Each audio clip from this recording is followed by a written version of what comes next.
수월의 간목사주입니다.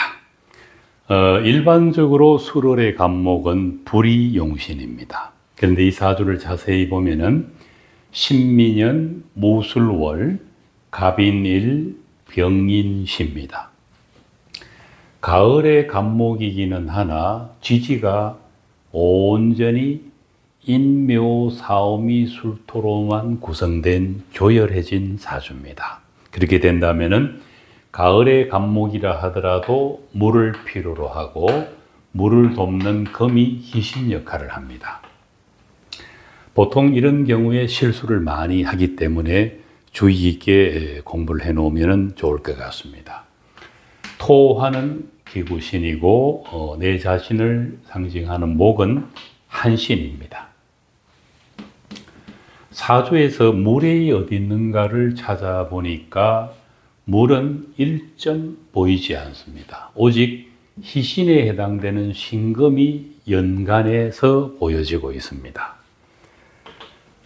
이 신금 희신은 시간에 있는 병화로부터 합을 당하고 있습니다.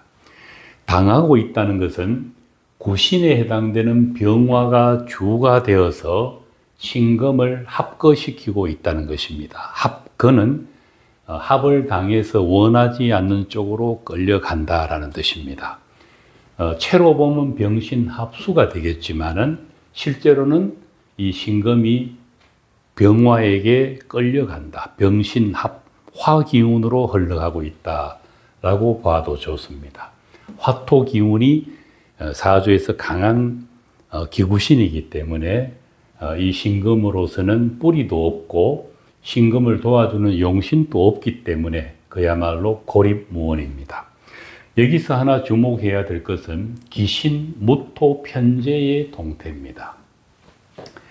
사주 천간에 기신과 구신이 이렇게 지배를 하고 있는데 일반적으로 용신과 희신의 조합이 아닌 기신과 구신의 조합으로서 식신생재격입니다. 이 경우는 뭘 조심해야 되는가 하면은 기신과 구신이 사주를 지배하고 있을 때는 용신이 수가 토에 의해서 희신인 금은 화에 의해서 극을 받습니다. 이 말은 상관에 또는 식신에 의해서 관성이 무기력해지고 또 운에서 용신에 해당되는 수가 이렇게 온다 하더라도 신금이 있고 없고와 상관없이 기신에 해당되는 토가 토극소합니다. 또 이 토가 없다 하더라도 구신에 해당되는 화가 화극수를 할 수가 있습니다. 이렇게 된다면은 인성의 아름다움과 관성의 아름다움이 무기력하게 변해버린다는 뜻입니다. 그래서 이런 사주는 우리가 상관경관의 네 가지 유형 중에 하나로 볼 수가 있지만은 용신이 없는 가운데 희신인 신금 정관이 병화 식신으로부터 전혀 힘을 쓰고 있지 못하는 그런 모습을 보이고 있습니다. 이런 사주가 현재 경자 가까운 과거 후에는 경자가 왔습니다. 이때 경금은 당연히 병화에 의해서 극을 받았을 것이고 지금 현재는 이 신금이 원국에서 병화가 신금을 합하고 있는 것과 똑같은 합을 하고 있습니다.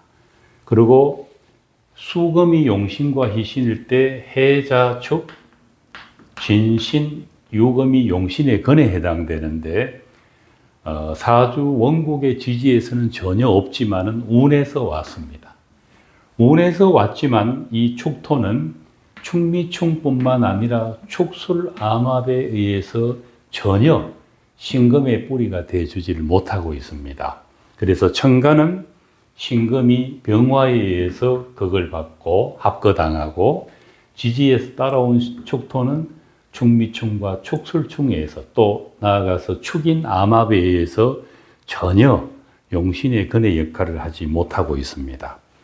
내년이 병오정미인데 원국에 있는 식신의 운이 연달아서 병호가 오고 다음은 상관의 운이 옵니다. 이렇게 된다면은 원국의 신금과 대운의 신금 희신은 전혀 대항을 하지 못하고 극을 받게 되어 있습니다. 이런 경우는 여자분의 사주이기 때문에 결혼을 할 경우에는 남편 또는 교제를 할 경우에는 남자친구와의 관계가 아마 큰 갈등을 겪을 수밖에 없는 그런 상황으로 이해를 할 수가 있습니다.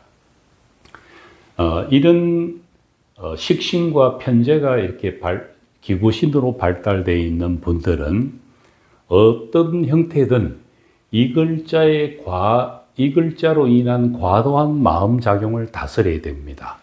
내 자신의 복을 불러올 수 있는 수금을 각각 화극금하고 토극수 해버린다면은 본인이 일시적인 어떤 부귀영화를 꿈꿀지언정 그 결과는 전혀 원치 않는 불행을 스스로가 그 원인을 만들어냄으로 인해서 자초하게 되는 것입니다. 특히 인간관계도 이성관계뿐만 아니라 일반적인 인간관계에서도 기구신이 식신생재가 됐다는 것은 식신 또는 상관이 정제 또는 편제와 함께 기구신으로서 작용할 때는 그 식신생재만큼이나 중요한 것이 인성을 봤을 때 인성을 극하고 관성을 봤을 때 관성을 극할 수 있다는 것입니다. 이런 것들은 자각을 하고 미리 안다면은 어느 정도는 다스려 나갈 수 있습니다. 사실은 안다고 해도 100% 다스리기는 어려운 것이 사실입니다. 우리 인간이 이성적인 사고로 자기한테 불행한 결과가 온다면은 그 원인을 만들지 않아야 합니다. 그 원인만 만들지 않는다면은 운은 운일 뿐인 것입니다. 이런 사주 구성을 가진 분들은 부단히 인성의 마음을 끌어올리고 관성을 지키는데 집중을 할 필요가 있습니다. 왜냐하면은 본인을 위한 선택이기 때문에 그렇습니다.